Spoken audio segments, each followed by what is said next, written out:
اپنی طرف سے شاہینہ نے شوہر کی صفائی پیش کی تھی، لیکن اس صفائی نے حبیب خان کو اور مشکوک کر دیا تھا۔ اگلے روز شام 6 بجے کے قریب ہم نے حبیب خان کو لاری اڈے سے گرفتار کر لیا۔ اس کے ساتھ 3 عدد بورے تھے جن میں وہ پشاور سے خشک میوہ از قسم بادام، اخروٹ، چلغوزہ اور کشمش وغیرہ بھر کر لایا تھا۔ حبیب خان کی عمر 30 سال کے قریب تھی، لیکن صحت اچھی تھی، قد کاٹ اور نیک نقش بھی اچھے تھے۔ گھنگریالے بالوں اور بادامی آنکھوں کے ساتھ وہ ایک دلکش شخص تھا۔ اپنی گرفتاری پر وہ حیران و پریشان نظر آنے کی کوشش کر رہا تھا۔ اس نے تند و تیز لہجے میں سب انسپکٹر فرزند علی سے پوچھا کہ اس کا کیا قصور ہے۔ فرزند علی نے کہا، گھبراؤ نہیں، تھانے چل کر تمہارے ہر سوال کا جواب دیا جائے گا۔ حبیب خان نے پہلے تو کچھ بھی بتانے سے انکار کیا، لیکن جب سب انسپکٹر فرزند علی نے تھانے داری لہجے میں پوچھا اور آنکھیں دکھائی تو اس نے تسلیم کر لیا کہ وہ پشاور کے لیے پرسوں نہیں کل روانہ ہوا تھا۔ پرسوں رات 9:30 بجے کے لگ بھگ وہ وشوناتھ سے ملنے اس کے گھر کٹرا کرم سنگھ گیا تھا۔ وہاں ان دونوں کی تکرار ہوئی جو بعد میں مار کٹائی کی شکل اختیار کر گئی۔ وشوناتھ کے ہاتھ میں لاٹھی تھی، جبکہ وہ خود چاقو سے مسلح تھا۔ اس کے چاقو کا ایک وار وشوناتھ کے کندھے پر لگا۔ جواب میں وشوناتھ نے اس کی کمر پر 2 زوردار لاٹھیاں ماری۔ تیسری لاٹھی وہ سر پر مارنا چاہتا تھا، لیکن وہ چھت کے بلب سے ٹکرائی اور کمرے میں گہرا اندھیرا چھا گیا۔ اتنے میں کوئی باہر کا دروازہ زور زور سے بجانے لگا۔ حبیب خان نے سمجھا کہ وشوناتھ کی چیخ و پکار سن کر محلے دار اکٹھے ہو گئے ہیں۔ وہ کمرے کی کھڑکی سے کود کر باہر نکلا اور عقبی دیوار پھاند کر گلی میں پہنچ گیا۔ یہاں سے ایک چھوٹا سا چکر کاٹ کر وہ سامنے والے حصے کی طرف آ گیا۔ دروازے کے سامنے وہی موٹر رکشہ کھڑا تھا جس پر وہ یہاں پہنچا تھا۔ وہ رکشے میں بیٹھا اور وہاں سے نکل گیا۔ میں نے اس کی بات مکمل توجہ سے سنی۔ اس روایت کے آخری حصے پر یقین کرنا میرے لیے ممکن نہیں تھا۔ اگر حبیب خان وشوناتھ کو مضروب چھوڑ کر وہاں سے نکل آیا تھا تو پھر وشوناتھ کہاں گیا؟ حبیب خان نے اس کے گھر میں گھس کر اسے زخمی کیا تھا اور پھر بھاگ نکلا تھا۔ وشوناتھ کو اس سے چھپنے کی ضرورت نہیں تھی۔ وہ سیدھا تھانے پہنچتا اور حبیب خان کے خلاف رپورٹ درج کرا دیتا۔ مجھے اندازہ ہو رہا تھا کہ حبیب خان وشوناتھ کو چھوڑ کر نہیں گیا۔ اس نے زخمی وشوناتھ کو رکشہ میں ڈال کر اپنے ساتھ کسی نامعلوم جگہ پر لے گیا۔ بعض پٹھان حضرات اپنے قرضوں کی وصولی کے لیے اکثر اس طرح کی کارروائیاں کرتے ہیں، لہٰذا حبیب خان پر میرا شک پختہ ہوتا جا رہا تھا۔ میں نے ایک طرف تو حبیب خان سے پوچھ گچھ جاری رکھی، دوسری طرف سب انسپکٹر فرزند علی کو ہدایت کی کہ وہ جلندھر چلا جائے اور وہاں سے حبیب خان کے بارے میں زیادہ سے زیادہ معلومات حاصل کرے۔ در حقیقت میرا ذہن بار بار شاہینہ کے اس فقرے کی طرف جا رہا تھا جس میں اس نے اپنے خاوند کے سدھر جانے کا دعویٰ کیا تھا۔ اس دعوے سے یہ ثابت ہوتا تھا کہ حبیب خان کا ماضی کوئی ایسا قابل رشک نہیں رہا۔ امرتسر میں آئے ہوئے ابھی اسے صرف 8-10 ماہ ہی ہوئے تھے اور لوگ اس کے بارے میں زیادہ کچھ نہیں جانتے تھے۔ مجھے امید تھی کہ جالندھر سے اس کے بارے میں اہم معلومات حاصل ہو سکیں گی۔ سب انسپکٹر فرزند علی کی واپسی 4 روز بعد ہوئی۔ وہ اپنے ساتھ ایک ادھیڑ عمر شخص کے علاوہ ایک چھوٹی سی فائل بھی لے کر آیا تھا۔ یہ فائل جالندھر کے ایک نواحی تھانے کے سب انسپکٹر سے فرزند علی کو ملی تھی۔ اس فائل میں حبیب خان کی ایک تصویر بھی لگی ہوئی تھی۔ اس فائل کے مندرجات سے یہ انکشاف ہوا کہ تقریباً 1.5 برس پہلے حبیب خان ایک ڈکیتی میں ملوث رہا ہے۔ یہ ڈکیتی ایک سبھاش نامی زمیندار کے گھر میں ہوئی تھی۔ حبیب خان اپنے ایک ساتھی کے ساتھ مسلح ہو کر سبھاش کے گھر میں گھسا تھا، اہل خانہ کو جان سے مارنے کی دھمکیاں دی تھی اور انہیں رسیوں سے جکڑ کر ایک کمرے میں بند کر دیا تھا۔ بعد ازاں وہ گھر سے 4 تولے سونا، 10 تولے چاندی اور 500-600 روپیہ نقد نکال کر لے گیا تھا۔ بعد ازاں حبیب کو گرفتار کر لیا گیا تھا۔ حبیب خان نے اپنے بیان میں کہا تھا کہ اس نے ڈکیتی کی واردات نہیں کی، اس نے سبھاش ناتھ سے 4000 روپے لینا تھا جو وہ بار بار تقاضے کے باوجود نہیں دے رہا تھا۔ وہ اپنی رقم مانگنے کے لیے سبھاش ناتھ کے گھر گیا تھا۔ سبھاش ناتھ نے اسے ڈکیتی کا رنگ دے دیا۔ حبیب خان نے اس الزام سے بھی صاف انکار کر دیا تھا کہ اس نے سبھاش کے گھر سے زیورات یا نقد رقم لوٹی تھی۔ فائل سے اس کیس کی جو تفصیلات معلوم ہوئی ان کے مطابق سیشن کورٹ میں حبیب خان پر کیس چلا۔ چند پیشیوں کے بعد حبیب خان کی ضمانت ہو گئی تھی۔ یہ کیس ابھی تک چل رہا ہے۔ دونوں کیس بہت ملتے جلتے نظر آ رہے تھے۔ تازہ ترین کیس میں حبیب خان نے وشوناتھ کے گھر میں گھس کر مار کٹائی کی تھی اور دعویٰ کیا تھا کہ وشوناتھ نے اس کی رقم دینی ہے۔ 1.5 برس پہلے جالندھر میں ہونے والے کیس میں بھی اسی طرح کے ایک گھر میں گھس گیا تھا اور یہ دعویٰ کیا تھا کہ صاحب خانہ نے اس کی رقم دینی ہے۔ دفعتاً مجھے ایک شک گزرا۔ میں نے رجسٹرار سے وہ رپورٹ منگوائی جو چند روز پہلے حبیب خان کے خلاف میرے تھانے میں درج ہوئی تھی۔ اس رپورٹ میں اغوا ہونے والے وشوناتھ کا نام مع ولدیت لکھا ہوا تھا۔ میں نے وشوناتھ کی ولدیت دیکھی تو پوری بات میری سمجھ میں آ گئی۔ اس کے والد کا نام سبھاش ناتھ تھا، یعنی یہ دونوں کیس ایک ہی سلسلے کی کڑی تھے۔ سب انسپکٹر جس ادھیڑ عمر کو جالندھر سے اپنے ساتھ لے کر آیا تھا اس کا نام عیسیٰ خان تھا۔ عیسیٰ خان کے پاس حبیب خان کے بارے میں نہایت اہم معلومات تھی۔ اس کے علاوہ وہ اس جھگڑے کے بارے میں بھی سب کچھ جانتا تھا جو 2 برس سے سبھاش ناتھ اور حبیب خان کے درمیان چلا آ رہا تھا۔ عیسیٰ خان نے حبیب خان کے بارے میں پہلا انکشاف تو یہ کیا کہ شاہینہ اس کی منکوحہ بیوی نہیں بلکہ داشتہ ہے، وہ اسے نکال کر لایا ہوا ہے، اور حبیب خان کی داشتہ بننے سے پہلے شاہینہ شادی شدہ تھی اور بال بچے دار تھی۔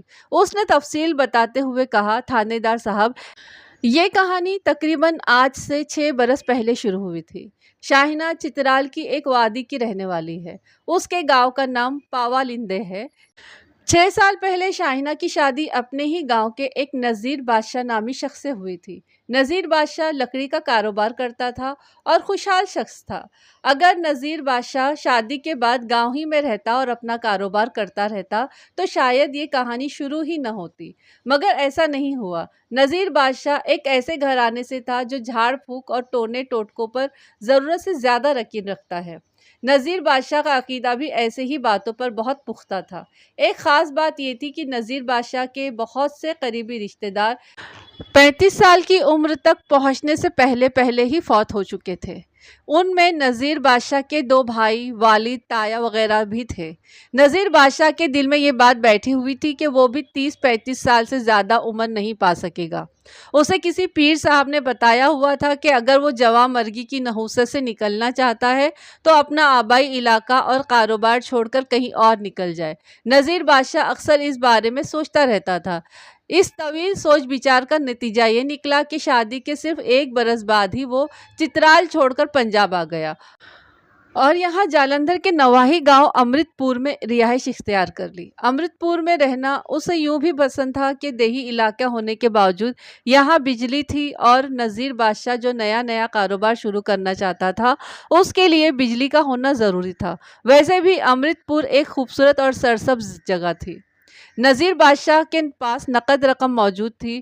اس نے پہلے امرت پور میں ایک بنی بنائی حویلی خریدی، پھر ایک احاطہ بھی لے لیا۔ اس احاطے میں اس نے بجلی سے چلنے والا کولو لگایا اور تیل بیچنے کا کام شروع کر دیا۔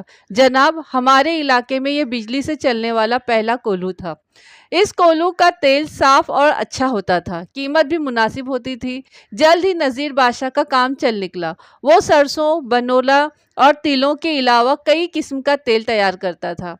کام جب پھیل گیا تو اس نے اپنے مختلف تیل کو چھوٹے چھوٹے کنستر اور بوتلوں میں بھرنے شروع کر دیے اور ارد گرد کے شہروں میں سپلائی کرنے لگا۔ شاید آپ نے بھی کسی ڈبے یا بوتل پر بادشاہ کمپنی کا نام پڑھا ہو۔ میں نے کبھی کوئی ایسا نام نہیں پڑھا تھا۔ بہرحال میں نے ضروری سمجھا کہ ادھیڑ عمر عیسیٰ خان کے سوال کا جواب ہاں میں دے دیا جائے۔ عیسیٰ خان اپنی بات جاری رکھتے ہوئے بولا، نذیر بادشاہ کا کام پھیلا تو اسے کام کرنے والوں کی ضرورت پڑی۔ اس نے گاؤں سے کچھ آدمی لیے، اس کے علاوہ 2 آدمی چترال سے بھی منگوائے۔ چترال سے آنے والوں میں یہ حبیب خان بھی تھا۔ یہ نذیر بادشاہ کا دور کا رشتہ دار تھا۔ آپ نے دیکھا ہی ہے، اونچا، لمبا، خوبصورت جوان ہے۔ 2.5-3 سال پہلے اور بھی گبرو اور گورا چٹا تھا۔ وہ کافی عرصہ لاہور میں رہا تھا، اس لیے ٹوٹی پھوٹی پنجابی بھی بول لیتا تھا۔ نذیر بادشاہ نے اسے سپلائی کے کام پر لگا دیا۔ وہ مال لے کر ارد گرد کے قصبوں اور دیہاتوں میں جانے لگا۔ باتیں کرنی حبیب خان کو خوب آتی تھی، ہنسمکھ اور ملنسار بھی تھا۔ اس نے نذیر خان کے کاروبار کو بہت فائدہ پہنچایا۔ اس سے نذیر بادشاہ کو ایک نقصان بھی پہنچا۔ آپ نے دیکھا ہی ہے کہ نذیر بادشاہ کی بیوی بہت خوبصورت اور حسین ہے۔ حبیب خان کا اکثر نذیر بادشاہ کے گھر آنا جانا تھا۔ وہ نذیر بادشاہ کی بیوی کے چکر میں پڑ گیا۔ اس کی شادی کو 3 سال ہو چکے تھے اور وہ 2 بچیوں کی ماں تھی، لیکن بن بیاہی لگتی تھی۔ دوسری طرف حبیب خان پر بھی جوانی ٹوٹ کر برس رہی تھی۔ اس نے بڑی محنت سے نذیر بادشاہ کی بیوی پر ڈورے ڈالنے شروع کر دیے۔ پہلے تو شاہینہ، نذیر بادشاہ کی بیوی، اپنا آپ بچانے کی کوشش کرتی رہی، لیکن آخر آپ کو تو پتہ ہی ہے کہ عورت کی عقل اس کی چوٹی میں ہوتی ہے۔ وہ آہستہ آہستہ پھسلنا شروع ہو گئی۔ ہو سکتا ہے کہ اس میں کچھ قصور نذیر بادشاہ کا بھی ہو۔ وہ جالندھر آنے کے بعد اپنے کاروبار میں اس طرح مگن ہو گیا تھا کہ اسے اور کچھ یاد ہی نہیں رہا تھا۔ 4 دن گھر میں نہیں جاتا۔ آپ کو پتہ ہی ہے، عورت خوبصورت اور جوان ہو تو دولت سے زیادہ اپنے شوہر کی توجہ مانگتی ہے۔ شائنہ بھی توجہ مانگتی تھی۔ یہ توجہ اسے شوہر سے نہ ملی مگر حبیب خان سے مل گئی، لیکن وہ یہ بھی جانتی تھی کہ وہ 2 بچیوں کی ماں ہے، اس کا شوہر ہے، گھر ہے۔ کسی غیر مرد کی طرف دیکھنے کی اجازت اسے نہ تو خدا دیتا ہے اور نہ ہی دنیا۔ سوچ بچار کے بعد اس نے حبیب خان سے تعلق بالکل ختم کر لیا اور اپنے شوہر سے بھی کہا کہ وہ حبیب خان کو گھر میں نہ بھیجا کرے، کہیں یہ نہ ہو کہ لوگوں کو انگلیاں اٹھانے کا موقع مل جائے۔ نذیر بادشاہ نے بیوی کی بات ہنس کر ٹال دی۔ اسے یہ خبر نہیں تھی کہ اندر ہی اندر کیا کھچڑی پک رہی ہے اور حبیب خان اپنی لچھے دار باتوں سے کس طرح شائنہ کو اپنی طرف کھینچ رہا ہے۔ حبیب خان ہوشیار چالاک شخص تھا، لیکن شائنہ کے چکر میں بری طرح پھنس گیا تھا۔ اس کے دماغ میں ہر وقت شائنہ کا ہی بھوت سوار رہتا تھا۔ یہ جانتا تھا کہ گناہ کر رہا ہے، لیکن پھر بھی باز نہیں آ رہا تھا۔ شاید باز آ جانا اس کے بس ہی میں نہیں رہا تھا۔ انہی دنوں اس نے باقاعدگی سے نماز پڑھنا بھی شروع کر دی تھی۔ میں اکثر اسے مسجد میں دیکھتا تھا۔ ایک رات عشاء کی نماز کے بعد میرے حجرے میں آ گیا، کہنے لگا، امام صاحب، میں بڑا گنہگار بندہ ہوں۔ میرے دماغ میں ایک ایسی عورت کا خیال آ گیا ہے جو شادی شدہ ہے اور 2 بچوں کی ماں بھی ہے۔ مجھے اس کا کوئی حل بتائیے۔ میں نے اسے ایک حدیث سنائی اور بتایا کہ جب کسی غیر عورت کو دیکھ کر کسی کے دل میں بد خیال پیدا ہو تو اسے اپنی بیوی کے پاس جانا چاہیے، یوں اس کے دل کو اطمینان نصیب ہوگا۔ وہ بولا، امام صاحب، میری تو ابھی شادی ہی نہیں ہوئی۔ میں نے کہا کہ پھر تو شادی کر لو جلدی سے۔ وہ بولا، میں نے کچھ رقم تو اکٹھی کر رکھی ہے، لیکن اگر شادی کر لی تو پھر روزگار کا کیا ہوگا؟ میں چاہتا ہوں کہ اس رقم سے کسی کاروبار میں شروع کر دوں، کاروبار جم جائے تو پھر شادی بھی کر لوں گا۔ میں نے کہا، جیسا تم مناسب سمجھو، لیکن اپنی کسی مجبوری کو اللہ کے حکم کے خلاف ورزی کرنے کے لیے بہانہ مت بنانا۔ وہ چلا گیا۔ اس نے مجھ سے کھل کر بات نہیں کی تھی، لیکن نہ جانے کہ مجھے شبہ ہو رہا تھا کہ وہ جس شادی شدہ عورت کی بات کر رہا ہے وہ نذیر بادشاہ کی بیوی ہی ہے۔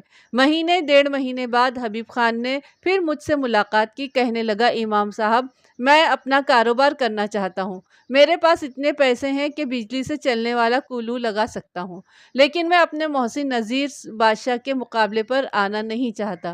وہ تیل کا کام کر رہا ہے اور ارد گرد کے سارے علاقے میں اس کا سودا بکتا ہے۔ اگر میں بھی تیل کا کام کروں گا تو یہ اچھا نہیں ہوگا۔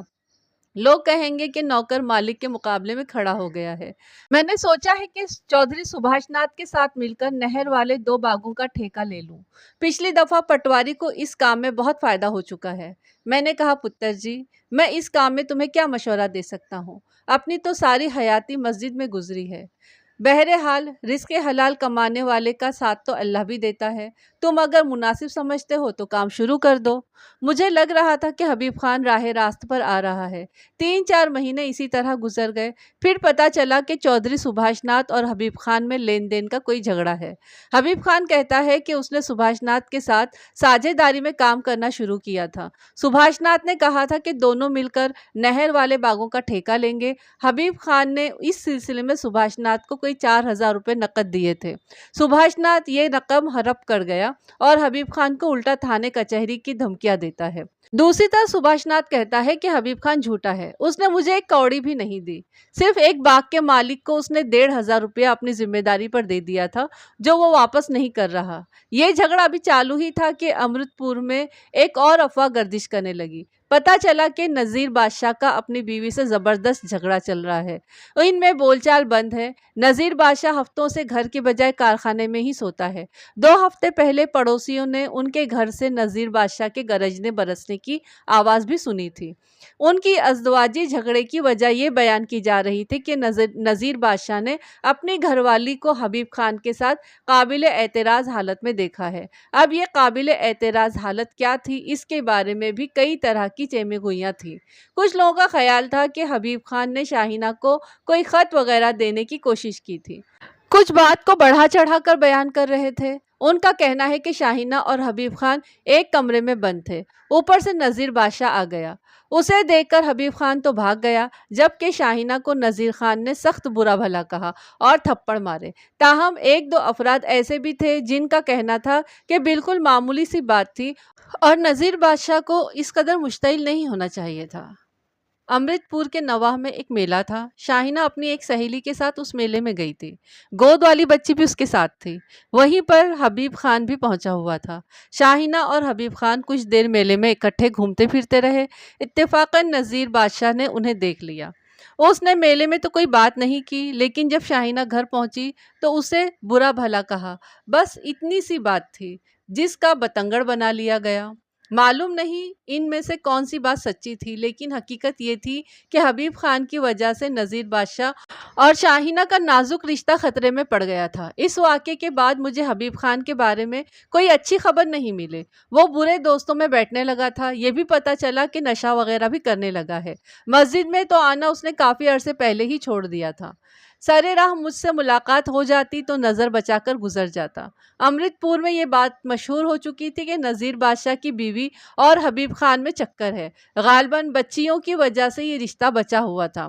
امام عیسیٰ خان نے ایک لمحہ توقف کر کے اپنی داڑھی پر انگلیاں پھیری اور خیالات جمع کرتے ہوئے بولے، اسی دوران میں ایک بہت اہم واقعہ ہو گیا۔ میرا اشارہ اسی ڈکیتی والی واردات کی طرف ہے۔ حبیب خان اپنے ایک ساتھی کے ساتھ مسلح ہو کر سبھاش ناتھ کی حویلی میں گھس گیا۔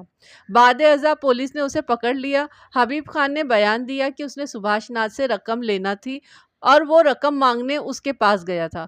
سبھاش نے اس پر ڈکیتی کا پرچہ کٹا دیا اور بتایا کہ حبیب خان نے اس کے اہل خانہ کو رسیوں سے جکڑا اور نقد رقم اور زیورات لوٹ کر لے گیا۔ یہ پہلا الزام نہیں تھا جو حبیب خان پر لگا تھا۔ پچھلے 5-6 ماہ میں لڑائی، دنگا فساد اور پکڑ دھکڑ کے کئی الزامات اس پر آ چکے تھے۔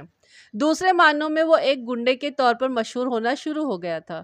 ڈکیتی کے کیس میں 3-4 ماہ بعد اس کی ضمانت ہو گئی۔ ضمانت ہو جانے کے بعد وہ کچھ اور ہی شیر ہو گیا۔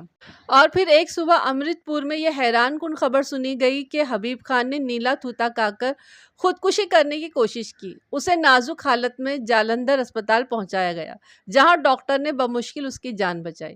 لوگ خودکشی کے اس واقعے کو حبیب اور شاہینہ کی عشق بازی سے جوڑ رہے تھے۔ ان کا خیال تھا کہ حبیب خان نے شاہینہ کے غم میں یہ کوشش کی ہے، اور لوگوں کے اندازے غلط بھی نہیں تھے۔ جلد ہی ان اندازوں کی تصدیق ہو گئی۔ یہ عید الفطر کی بات ہے۔ میں نماز پڑھانے کے لیے عیدگاہ جانے کی تیاری کر رہا تھا۔ مدرسے کے ایک استاد نے مجھے بتایا کہ حبیب خان نذیر بادشاہ کی بیوی کو لے کر بھاگ گیا ہے۔ انسپکٹر صاحب، جیسا کہ میں بتا چکا ہوں، نذیر بادشاہ اور حبیب خان دونوں کا تعلق چترال سے ہے۔ چترال کے کچھ دور دراز علاقوں میں کچھ عجیب قسم کی رسمیں پائی جاتی ہیں، خاص طور پر شادی بیاہ اور طلاق وغیرہ کے مسئلے یہ لوگ کچھ عجیب طریقے سے حل کرتے ہیں۔ یہ لوگ مذہب سے بہت دور ہیں، اس لیے شراب نوشی، عشق بازی اور رشک و سرور جیسی لعنتیں ان لوگوں میں بہت عام ہیں۔ اکثر رنگین مزاج لوگ شادی شدہ عورتوں کے ساتھ عشق لڑانے سے بھی باز نہیں آتے۔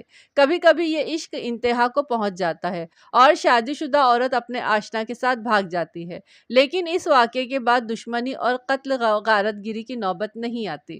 ان وادیوں میں یہ رواج ہے کہ بھاگ جانے والی عورت کا شوہر کسی طیش یا نفرت کا اظہار نہیں کرتا اور اپنی عورت کے اس فیصلے کو اکثر کھلے دل سے تسلیم کر لیتا ہے، لیکن اس کا مطلب یہ نہیں کہ وہ صبر و شکر کے ساتھ بیٹھ جاتا ہے۔ وہ اپنی سابقہ بیوی اور اس کے آشنا کو تلاش کرتا ہے، پھر بستی کے معزز لوگوں کو ساتھ لے کر ان کے گھر پہنچتا ہے اور اپنی بیوی کو بھگانے والے سے مطالبہ کرتا ہے کہ وہ ہرجانہ ادا کرے۔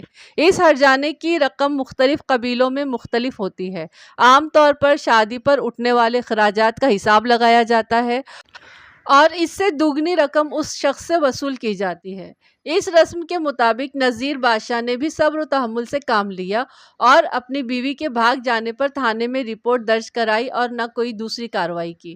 چند روز تک بھاگ دوڑ کر کے اس نے امرتسر میں حبیب خان اور شاہینہ کا کھوج لگا لیا۔ نذیر بادشاہ نے چند افراد کو چترال سے بلا لیا اور ان کی موجودگی میں نذیر بادشاہ اور حبیب خان میں کوئی تصفیہ ہو گیا۔ ٹھیک سے تو پتہ نہیں، لیکن خیال ہے کہ حبیب خان نے 4-5 ہزار روپیہ نذیر بادشاہ کو دینا قبول کیا۔ دونوں بچیاں پہلے ہی نذیر بادشاہ کے پاس تھیں، اس نے انہیں چترال میں ہی اپنے والدین کے پاس بھیج دیا۔ اس کے بعد یہ معاملہ آہستہ آہستہ ٹھنڈا پڑ گیا۔ امرت پور کے لوگوں کو نذیر بادشاہ کا فیصلہ کچھ عجیب سا لگا تھا، لیکن آہستہ آہستہ وہ سمجھ گئے کہ نذیر بادشاہ کا یہ فیصلہ اس کے اپنے علاقے کے رسم و رواج کے مطابق تھا، اور اگر وہ خود اپنے فیصلے پر شرمندہ نہیں تو انہیں کیا ضرورت پڑی ہے اس فیصلے میں کیڑے نکالنے کی۔ اب ہم لوگ یہ واقعہ تقریباً بھول چکے تھے، لیکن آپ کے بھیجے ہوئے سب انسپکٹر نے ایک بار پھر پرانی یادیں تازہ کر دی ہیں۔ امام مسجد عیسیٰ خان اپنی بات مکمل کر کے خاموش ہو گیا۔ اس نے ایک مکمل کہانی بڑی تفصیل سے میرے سامنے بیان کر دی تھی۔ اس کہانی سے ثابت ہوتا تھا کہ شاہینہ حبیب خان کی بیوی نہیں ہے۔ وہ 8-9 ماہ پہلے اسے جالندھر کے نواحی قصبے امرت پور سے بھگا کر یہاں امرتسر شہر لایا تھا۔ دوسری بات یہ ثابت ہوتی تھی کہ رقم کے لین دین والا جھگڑا کافی پرانا تھا، اور اس جھگڑے کے سلسلے میں حبیب خان ایک دفعہ پہلے بھی جیل کی ہوا کھا چکا تھا۔ اس وقت وہ وشوناتھ کے والد سبھاش ناتھ کی حویلی میں گھسا تھا اور اس پر ڈکیتی کا کیس بنا تھا۔ اب بات میری ذہن میں کچھ کھلتی جا رہی تھی۔ واقعات کی چند کڑیاں ایک دوسرے سے ملتی ہوئی محسوس ہو رہی تھی۔ حبیب خان نے نذیر بادشاہ کی بیوی کو ورگلایا تھا اور اپنے ساتھ امرتسر لے آیا تھا۔ نذیر بادشاہ اس کا پیچھا کر کے امرتسر پہنچ گیا تھا اور اس نے اپنی بیوی کے بدلے حبیب خان سے 4-5 ہزار روپے طلب کیے تھے۔ حبیب خان نے رقم دینے کے لیے اس سے چند ماہ کی مہلت مانگ لی تھی اور اپنی پوری کوشش میں لگ گیا تھا۔ وہ امرتسر میں خشک میوے کی دکان کرنے لگا تھا۔ اس کاروبار سے وہ اتنی رقم اکٹھا نہیں کر سکتا تھا کہ نذیر بادشاہ کو ہرجانہ ادا کر سکے۔ اس کا دھیان رہ کر اس رقم کی طرف جا رہا تھا جو اس نے 1.5-2 سال پہلے امرت پور کے سبھاش ناتھ کو ساجھیداری کے لیے دی تھی۔ سبھاش ناتھ اب مر چکا تھا اور اس کا اکلوتا بیٹا وشوناتھ اس کے لین دین کا ذمہ دار تھا۔ اتفاقاً وشوناتھ ملازمت کے سلسلے میں امرتسر ہی میں رہ رہا تھا۔ حبیب خان اس سے ملا اور اپنی رقم کا تقاضا کیا۔ کافی دن یہ کھینچا تانی ہوتی رہی۔ بالآخر حبیب خان نے ایک بار پھر قانون کو اپنے ہاتھ میں لے لیا۔ وہ وشوناتھ کے گھر میں گھسا، اسے مارا پیٹا اور اٹھا کر لے گیا۔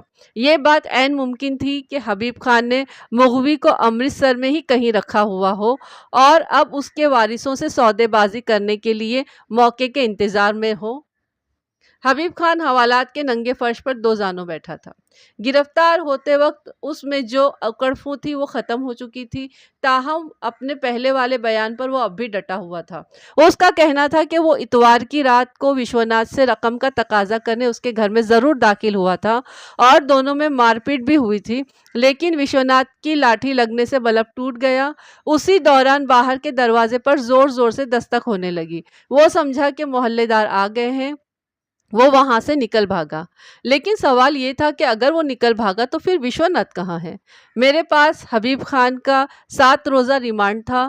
اس ریمانڈ کے دوران میں نے شدید کوشش کی کہ وہ کچھ بک دے، لیکن کامیابی نہیں ہوئی۔ میں نے حبیب خان سے شاہینہ اور نذیر بادشاہ کے بارے میں بھی سوالات پوچھے۔ حبیب خان پہلے تو انکار کرتا رہا کہ وہ کسی نذیر بادشاہ کو نہیں جانتا، لیکن جب میں نے امرت پور سے آئے ہوئے امام مسجد عیسیٰ خان کو اس کے سامنے کیا تو اس نے ہار مان لی۔ اس نے اعتراف کر لیا کہ وہ شاہینہ کو امرت پور سے لے کر آیا تھا اور شاہینہ کا پہلا شوہر نذیر بادشاہ ہی تھا۔ تاہم حبیب خان نے یہ بات تسلیم کرنے سے انکار کر لیا کہ اس نے شاہینہ کو داشتہ کے طور پر رکھا ہوا ہے۔ اس نے کہا، جناب، میں نے اپنے عقیدے کے مطابق شاہینہ سے باقاعدہ شادی کی ہے اور وہ میری بیوی ہے۔ میں نے پوچھا، نذیر بادشاہ سے تمہارا معاملہ کتنے میں طے ہوا تھا؟ وہ بولا 5 ہزار روپے میں۔ یہ رقم تم نے ادا کر دی ہے؟ نہیں، میں نے اگلے ماہ تک کی مہلت لے رکھی ہے۔ میں نے کہا، میں اس نتیجے پر پہنچا ہوں کہ تم مہلت پوری ہونے سے پہلے ہرجانے کی رقم کا انتظام کرنا چاہتے تھے، اسی چکر میں تم وشوناتھ کے گھر میں گھسے اور اس سے زبردستی کی۔ وہ چند لمحے خاموش رہا، پھر ایک گہری سانس لے کر بولا، تھانے دار صاحب، آپ ٹھیک کہتے ہیں، میں اتنا مجبور نہ ہوتا تو کبھی وشوناتھ سے لڑائی جھگڑا نہ کرتا۔ شاہینہ سے شادی کے وقت میں نے اپنے آپ سے قسم کھائی تھی کہ اب زندگی بھر کوئی غیر قانونی کام نہیں کروں گا، حلال کا رزق کماؤں گا اور شرافت کی زندگی بسر کروں گا۔ میں نے بہت مجبور ہو کے وشوناتھ پر ہاتھ اٹھایا تھا۔ مجھے ڈر ہے کہ اگر میں 1 ماہ کے اندر نذیر بادشاہ کو رقم نہ دے سکا تو میری بیوی کو چترالی اٹھا کر لے جائیں گے۔ میں نے کہا، دیکھو اگر تم سب مجھے صاف صاف بتا دو تو میں تمہاری مدد کر سکتا ہوں۔ وہ قدرے بیزاری سے بولا، تھانے دار صاحب میں کیسے یقین دلاؤں؟ میں آپ سے کچھ نہیں چھپا رہا ہوں۔ مجھے کچھ پتا نہیں کہ وشوناتھ کہاں ہے۔ مجھے یوں لگ رہا ہے کہ وہ مجھے جیل بھجوانے کے لیے جان بوجھ کر کہیں چھپ گیا ہے۔ میں نے کہا، حبیب خان تم یہ بتا رہے ہو کہ جب کمرے میں اندھیرا چھا گیا تو باہر کے دروازے پر زوردار دستک ہوئی۔ تمہارا خیال تھا کہ وہ محلے دار ہیں، لیکن وہ محلے دار نہیں تھے، کیونکہ وشوناتھ کے غائب ہونے کا پتہ ان کو اس وقت چلا جب صبح وشوناتھ کا ایک دوست اسے سیر کے لیے جگانے کے لیے پہنچا۔ سوچنے کی بات یہ ہے کہ اس وقت دروازے پر دستک دینے والا کون تھا؟ حبیب خان بولا، میں نے بھی اس بارے میں بہت سوچا ہے جی، لیکن کوئی نتیجہ نہیں نکال سکا ہوں۔ یہاں امرتسر میں میرا کوئی رشتہ دار نہیں رہتا، نہ ہی کوئی یار دوست اس وقت دروازے پر آ سکتا تھا۔ میں نے ڈیڑھ گھنٹہ حبیب خان سے پوچھ گچھ جاری رکھی، پھر اسے 12 گھنٹے کے لیے سوچنے کی مہلت دے کر اپنے دفتر میں واپس آ گیا۔ سب انسپکٹر فرزند علی میرے دفتر میں ہی بیٹھا ہوا تھا۔ میں نے اس سے صلاح مشورہ کیا۔ اس صلاح مشورے کے نتیجے میں فیصلہ ہوا کہ شاہینہ کے سابقہ خاوند نذیر بادشاہ سے ملاقات کی جائے اور اس کا موقف بھی سنا جائے کہ وہ کیا کہتا ہے۔ جیسا کہ میں نے بتایا کہ نذیر بادشاہ جالندھر کے ایک نواحی قصبے امرت پور میں رہتا تھا اور وہیں تیل کا کاروبار کر رہا تھا۔ امرتسر سے امرت پور کا فاصلہ 35-40 میل سے زیادہ نہیں تھا۔ اگلے روز میں بذریعہ بس امرت پور جا پہنچا۔ اس قصبے کی آبادی میری توقع سے زیادہ تھی۔ نذیر بادشاہ کا حویلی نما مکان ڈھونڈنے میں مجھے زیادہ دشواری پیش نہیں آئی۔ وہ اتوار کا دن تھا۔ نذیر بادشاہ سے اس کے گھر ہی میں ملاقات ہو گئی۔ وہ درمیانی شکل و صورت اور درمیانی قد کا شخص تھا۔ رنگ کسی وقت سرخ و سفید رہا ہوگا، لیکن دن رات تیل میں رہ کر اب وہ کچھ اور زیادہ میلا ہو گیا تھا۔ نذیر بادشاہ کی تون تھوڑی سی نکلی ہوئی تھی، جس سے اندازہ ہوتا تھا کہ وہ ایک خوش خوراک شخص ہے۔ میں وردی میں تھا، لیکن نذیر بادشاہ مجھے دیکھ کر کچھ زیادہ حیران نہیں ہوا۔ شاید اسے پہلے سے امید تھی کہ حبیب خان اور وشوناتھ کے سلسلے میں پولیس اس سے رابطہ ضرور کرے گی۔ وہ بڑے اہتمام کے ساتھ گھر کی بیٹھک میں لے گیا اور چائے کا انتظام کرایا۔ میں نے اس سے پوچھا کہ وہ حبیب خان اور وشوناتھ کے جھگڑے کے بارے میں کیا جانتا ہے۔ جواب میں نذیر بادشاہ نے تقریباً وہی کچھ کہا جو اس سے پہلے امام مسجد عیسیٰ خان کہہ چکا تھا۔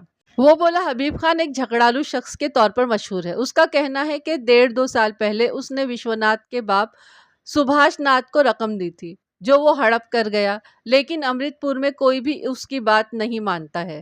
سب جانتے ہیں کہ ہندو ہونے کے باوجود سبھاش ناتھ ایک دیانت دار کھرا شخص تھا۔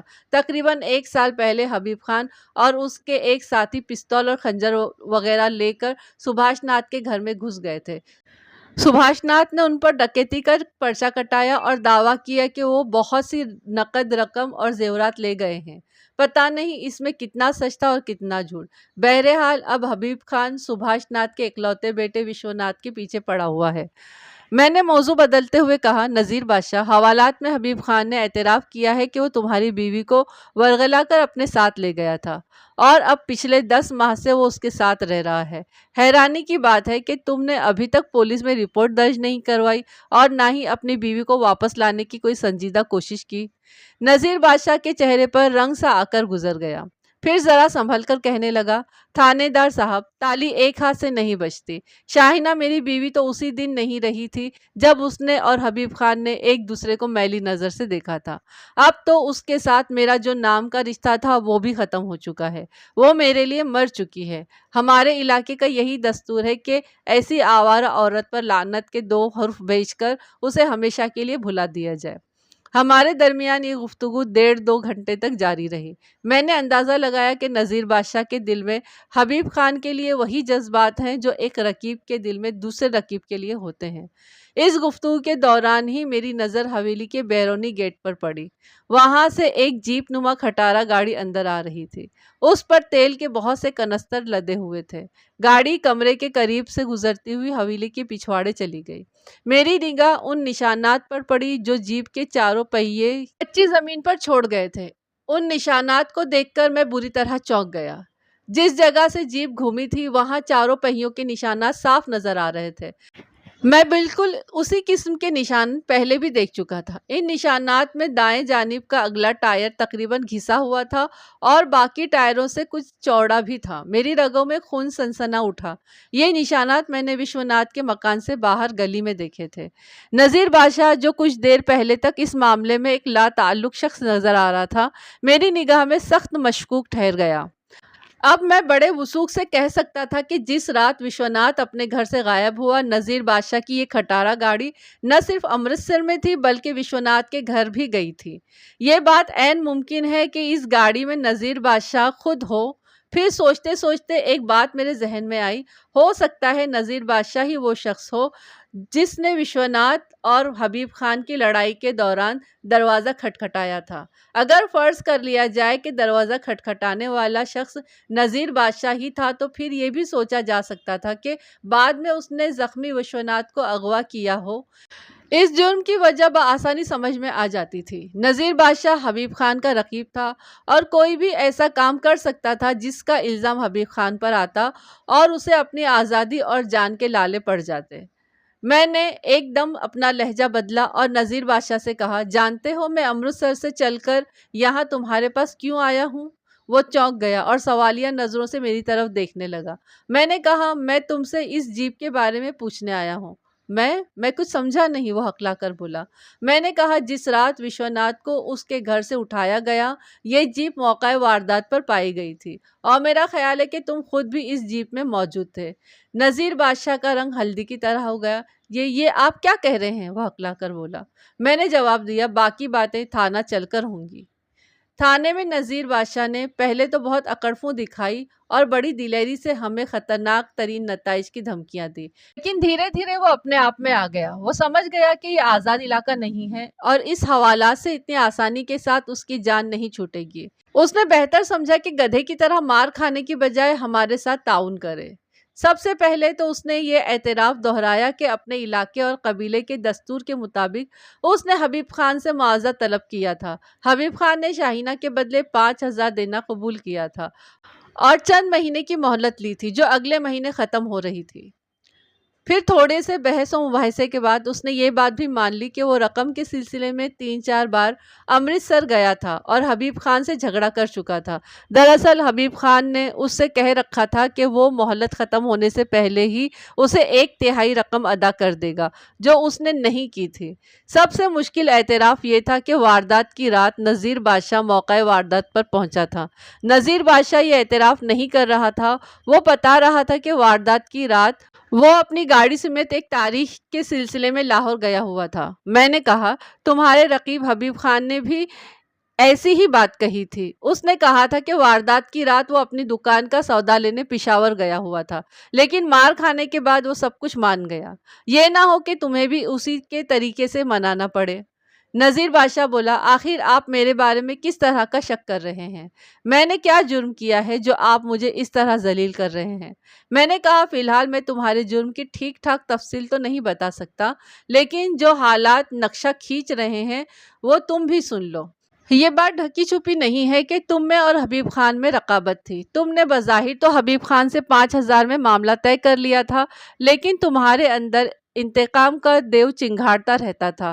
تم کسی ایسے موقع کی تلاش میں تھے جب تم حبیب خان کو ناقابل تلافی نقصان پہنچا سکو۔ یہ موقع تمہیں پچھلے اتوار کے روز ملا۔ تم رقم کا تقاضا کرنے کے لیے امرتسر حبیب خان کے پاس پہنچے۔ وہاں تمہیں کسی سے پتا چلا کہ حبیب خان بھی اپنی رقم کا تقاضا کرنے کے لیے نکلا ہوا ہے۔ وہ وشوناتھ کے پاس گیا تھا۔ تم وشوناتھ کے گھر کے پاس جا پہنچے۔ یہ رات 9-10 بجے کا وقت تھا۔ تم نے دروازہ کھٹکھٹایا۔ یہ وہی ٹائم تھا جب گھر کے اندر حبیب خان اور وشوناتھ میں دست بدست لڑائی ہو رہی تھی۔ تمہیں شک گزرا کہ اندر کوئی گڑبڑ ہو چکی ہے۔ تاریکی کا فائدہ اٹھا کر تم نے دیوار پھاندی اور اندر چلے گئے۔ جب تم اندر گئے، حبیب خان گھر کی پچھلی دیوار سے کود کر باہر نکل گیا اور بیرونی دروازے کے عین سامنے کھڑے موٹر رکشہ میں بیٹھ کر چلا گیا۔ اندر جا کر تو نے ماچس یا ٹارچ کی روشنی میں دیکھا تاریک کمرے میں وشوناتھ خون میں لت پت گرا پڑا تھا۔ تمہارے ذہن میں فوراً ایک شیطانی خیال آیا، حبیب خان سے بدلہ لینے کا۔ یہ بڑا اچھا موقع تھا۔ سب لوگ جانتے تھے کہ حبیب خان اور وشوناتھ میں رقم کے تنازع پر کئی بار جھگڑا ہو چکا ہے۔ کئی افراد کو یہ بات بھی معلوم تھی کہ حبیب خان رقم کا تقاضا کرنے وشوناتھ کی طرف آیا ہوا ہے۔ اگر وشوناتھ کو موقع سے ہی غائب کر دیا جاتا تو حبیب خان پر اغوا یا قتل کا الزام آ سکتا تھا۔ تم نے اپنے ساتھیوں کے ساتھ مل کر نیم بے ہوش وشوناتھ کو اٹھایا اور ڈاکٹر کے پاس لے جانے کے بہانے اپنی جیپ میں ڈال دیا۔ نذیر بادشاہ حیرت سے منہ کھولے میری باتیں سن رہا تھا۔ اس دوران اس کے چہرے پر کئی رنگ آئے اور جا چکے تھے۔ ایک دم اس نے اپنی مٹھیاں بھینچی اور چیخ اٹھا، میں نے ایسا کچھ نہیں کیا، میں قسم کھاتا ہوں میں نے ایسا کچھ بھی نہیں کیا۔ میں وہاں ضرور گیا تھا، لیکن جس طرح گیا تھا اسی طرح لوٹ آیا تھا۔ مجھے کچھ پتا نہیں وشوناتھ کہاں گیا ہے اور اس سے کون لے کر گیا ہے۔ تیش کے عالم میں سچی بات نذیر بادشاہ کے منہ سے نکل گئی تھی۔ اس نے اتوار کی شب موقع واردات پر اپنی موجودگی تسلیم کر لی تھی۔ یہ بڑی اہم پیش رفت تھی۔ میں نے نذیر بادشاہ سے پوچھا کہ وہ کس وقت اور کس طرح وہاں پہنچا تھا اور وہاں اس نے کیا دیکھا۔ جواب میں نذیر بادشاہ آئے بائے شائع کرنے لگا، لیکن اب بات چونکہ اس کے منہ سے نکل چکی تھی لہٰذا وہ انکاری نہیں ہو سکتا تھا۔ بالآخر اسے ہتھیار پھینکنے پڑے۔ ایک بہت گہری سانس لے کر اس نے جسم کو ڈھیلا ڈھالا چھوڑ دیا۔ کچھ دیر سر پکڑے بیٹھا رہا، پھر اس نے گلوگیر آواز میں بولنا شروع کیا۔ جو کچھ اس نے بتایا اس کا خلاصہ یوں ہے۔ حبیب خان ایک جوان اور خوبصورت شخص تھا، باتیں بنانے کا فن بھی جانتا تھا۔ اس نے دھیرے دھیرے شاہینہ کو اپنے شیشے میں اتار لیا۔ وہ سب کچھ جانتے بوجھتے بھی اس کی محبت میں گرفتار ہوتی چلی گئی۔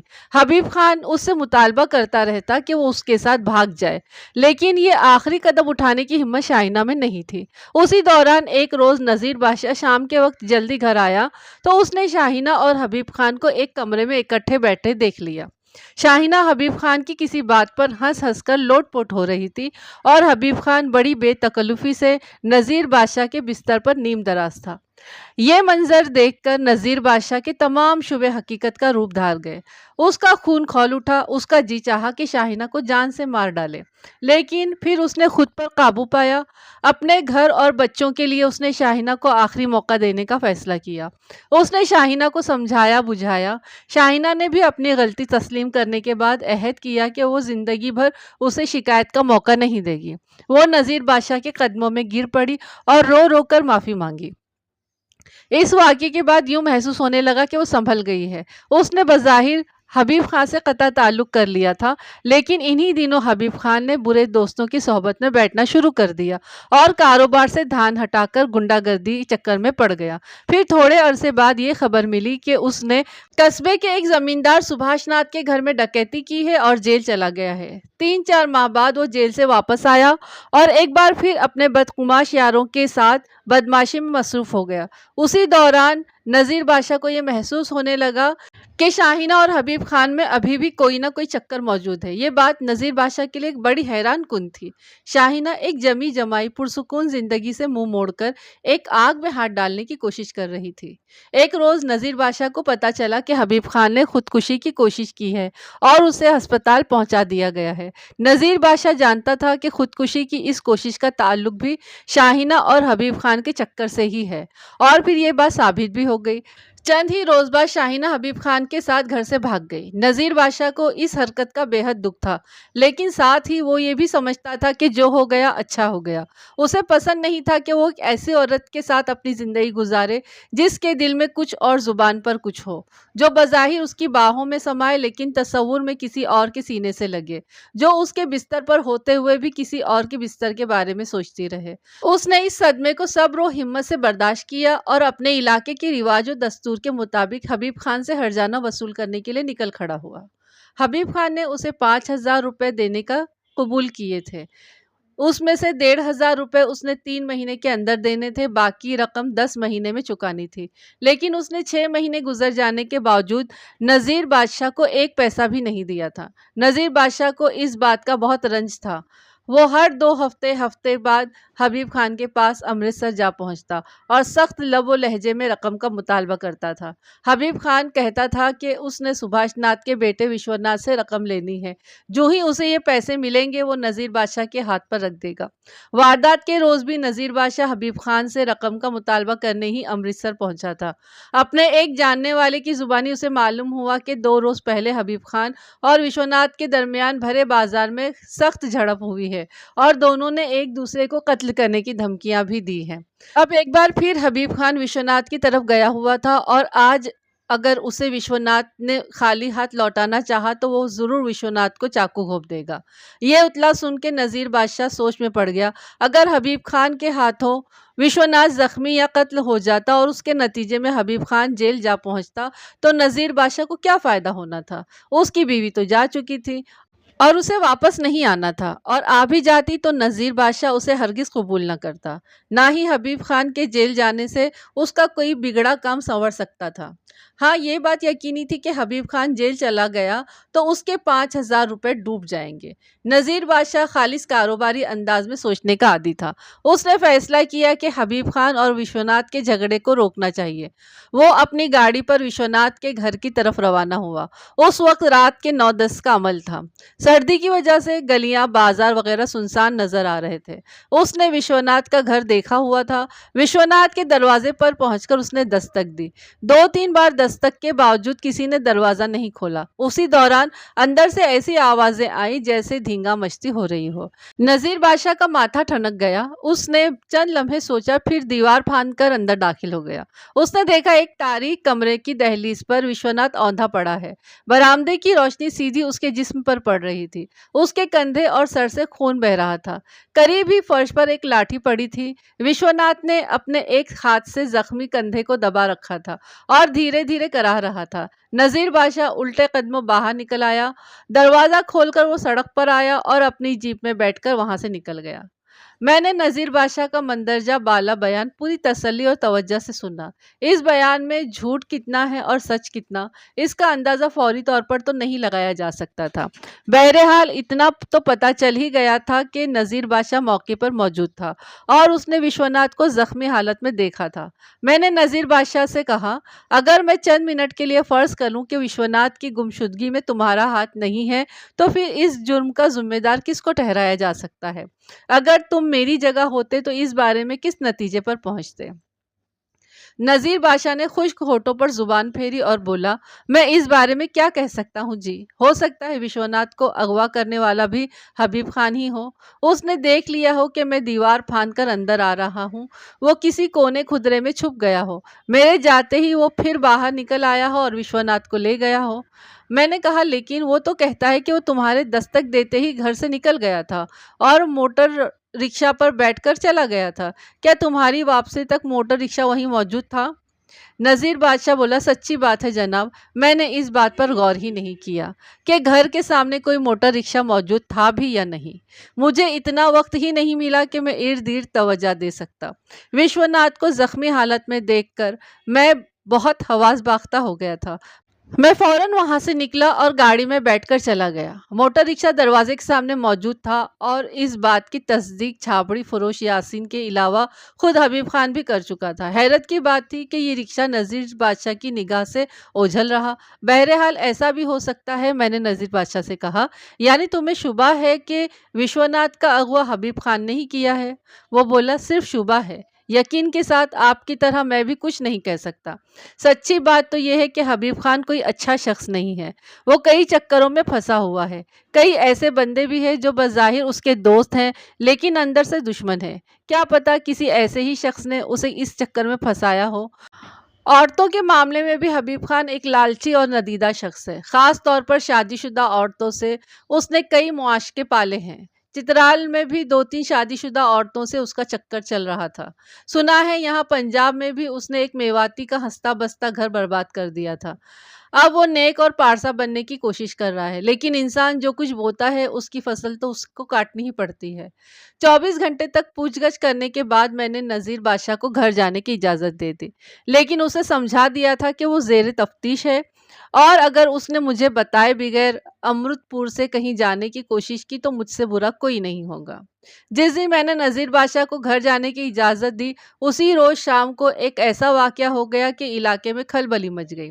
امرتسر کے شمالی علاقے میں گندے نالے کے اندر ایک پراسرار بوری ملی۔ یہ بوری کہیں سے تیرتی ہوئی آئی تھی اور پل کے نیچے آ کر اٹک گئی تھی۔ بوری کے اوپر بہت سی مکھیاں بھنبھنا رہی تھی اور خون کی علائش بھی نظر آ رہی تھی۔ راہگیروں کو شبہ ہوا کہ بوری میں کوئی انسانی لاش ہے۔ تھانے میں اطلاع دی گئی۔ میں عملے کے 3 ارکان کے ساتھ موقع پر پہنچا۔ اس وقت تک پل اور نالے کے دونوں اطراف مجمع لگ چکا تھا۔ 2 خاکروبوں کی مدد سے بوری گندے پانی میں سے نکالی گئی۔ اس میں سے بو کے بھپکے اڑ رہے تھے۔ اسے کھولا گیا تو اندر سے ایک مسخ اور پھولی ہوئی لاش برآمد ہوئی۔ میں وشوناتھ کی تصویر دیکھ چکا تھا، لہٰذا دیکھتے ہی پہچان گیا۔ یہ وشوناتھ کی لاش تھی۔ وشوناتھ ایک لمبا تڑنگا شخص تھا۔ وہ بوری میں پورا نہیں آیا تھا۔ اس کا سر بوری سے باہر ہی رہ گیا تھا، لہٰذا سر پر ایک کپڑا ڈال کر اوپر سے رسیاں وغیرہ لپیٹ دی گئی تھی اور یوں اسے پیک کر کے نالے میں پھینک دیا گیا تھا۔ میں نے موقع پر ہی وشوناتھ کا معائنہ کیا۔ وشوناتھ کے گلے میں رسی ڈال کر اس کا گلا گھونٹا گیا تھا۔ یہ رسی اب بھی اس کے گلے میں موجود تھی۔ اس کے علاوہ وشوناتھ کے ایک کندھے پر تیز دھار آلے کا زخم بھی صاف دیکھا جا سکتا تھا۔ یقیناً یہ وہی زخم تھا جو حبیب خان کے چاقو سے آیا تھا۔ ضروری کارروائی کے بعد لاش کو پوسٹ مارٹم کے لیے روانہ کر دیا گیا۔ لاش کی خبر جنگل میں آگ کی طرح پھیل گئی۔ اگلے روز کے اخبارات میں تفصیل سے ذکر ہوا۔ ایک ہندی اخبار نے سرخی لگائی، اغوا کا ڈراپ سنگھ، وشوناتھ کی لاش مل گئی۔ ایس پی صاحب نے مجھے فوری ہیڈ کوارٹر بلایا اور سختی سے تاکید کی کہ حقیقی ملزم گرفتار کیے جائیں اور چالان جلد سے جلد مکمل کر کے عدالت میں پیش کیا جائے۔ ضروری ہو گیا تھا کہ میں نذیر بادشاہ کو پھر گرفتار کر لوں اور اس کے علاوہ ان تمام افراد کو بھی تفتیش میں بٹھایا جائے جن پر کسی طرح کا شبہ ہو سکتا تھا۔ اب یہ قتل کا کیس تھا اور ضرورت اس امر کی تھی کہ تیز رفتاری سے تفتیش کی جائے۔ میری دلچسپی کی چیز وہ رسی تھی جس سے وشوناتھ کا گلا گھونٹا گیا تھا۔ رسی کا یہ ٹکڑا تقریباً 2 فٹ لمبا تھا۔ یہ کوئی عام رسی نہیں تھی۔ کسی درخت کی خشک چھال کو بٹ کر رسی کی شکل دی گئی تھی۔ ایسی رسی میں عموماً خشک انجیریں یا خوبانی وغیرہ پروئی جاتی ہیں۔ جب اس رسی کا باریک بینی سے معائنہ کیا گیا تو یہ اندازہ درست ثابت ہوا، یہ وہی رسی تھی جو خشک میوہ بیچنے والے استعمال کرتے ہیں۔ خشک میوے کا ذکر آتے ہی دھیان میں خود بخود حبیب خان کی طرف چلا گیا۔ جیسا کہ آپ پڑھ چکے ہیں کہ امرتسر آ کر حبیب خان نے خشک میوے کی دکان کر لی تھی۔ 2 دن بعد پوسٹ مارٹم رپورٹ بھی آ گئی۔ وشوناتھ کی لاش کو دستیابی سے تقریباً 48 گھنٹے قبل قتل کیا گیا تھا۔ وہ دم گھٹنے سے ہلاک ہوا تھا۔ اس کی گردن پر رسی کا گہرا نشان موجود تھا جو وقت گزرنے کے ساتھ نیل کی شکل اختیار کر گیا تھا۔ یہ بات تو یقینی تھی کہ وشوناتھ کو حبیب خان نے اپنے ہاتھوں سے ہلاک نہیں کیا۔ وہ پچھلے کئی روز سے پولیس کی حراست میں تھا۔ یہ کام حبیب خان کے کسی ایسے دوست کا ہو سکتا ہے جس کے پاس وشوناتھ کو اغوا کرنے کے بعد رکھا گیا تھا۔ ممکن تھا کہ اپنے سر اور کندھے کے زخموں کی وجہ سے وشوناتھ قریب المرگ ہو گیا ہو۔ اسے علاج معالجے کی ضرورت سے بے نیاز کرنے کے لیے قتل کر کے پھینک دیا گیا ہو۔ لیکن ایک بات مجھے بار بار شک میں مبتلا کر رہی تھی۔ قاتل کو رسی کا ٹکڑا بوری میں رکھنے کی کیا ضرورت تھی؟ کہیں ایسا تو نہیں کہ حبیب خان کو پھنسانے کے لیے جان بوجھ کر ایسی رسی بوری میں رکھی گئی جو انجیر وغیرہ پرونے کے لیے استعمال ہوتی ہے؟ جب میں اس زاویے پر سوچتا تھا تو میرا دھیان ایک بار پھر حبیب خان کی رقیب نذیر بادشاہ کی طرف جانے لگتا۔ نہ جانے کیوں بار بار مجھے یہ شبہ ہوتا تھا کہ حبیب خان لاکھ برا سہی لیکن یہ اغوا اور قتل اس نے نہیں کیا۔ اسے ایک منصوبے کے تحت پھنسانے کی کوشش کی گئی ہے۔ اگر ایسی کوشش کی گئی تھی تو پھر نذیر بادشاہ سے زیادہ کس پر شبہ کیا جا سکتا تھا؟ وہ شاہینہ کا سابقہ شوہر تھا اور عین واردات کے وقت موقع پر موجود بھی تھا۔ وشوناتھ قتل کیس کی تفتیش جاری تھی کہ ایک روز ایک اہم واقعہ رونما ہوا۔ معمول کی چیکنگ کے دوران دربار صاحب کے علاقے سے ایک ٹیکسی والے کو گرفتار کیا گیا۔ اس کی ٹیکسی بھی پکڑ لی گئی اور بمعا سواریوں کے تھانے پہنچا دی گئی۔ سواریوں میں ایک خوبصورت لڑکی اور گھنی مونچھوں والا ایک جوان سالہ شخص تھا۔ وہ نشے میں تھا اور شکل و صورت سے ہی رنگین مزاج نظر آتا تھا۔ لڑکی بھی آفت کی پرکارہ لگتی تھی۔ اس نے نیم عریاں لباس پہن رکھا تھا۔ قمیص کا گریبان خطرناک حد تک کشادہ تھا اور وہ باریک کپڑے کی ایسی چست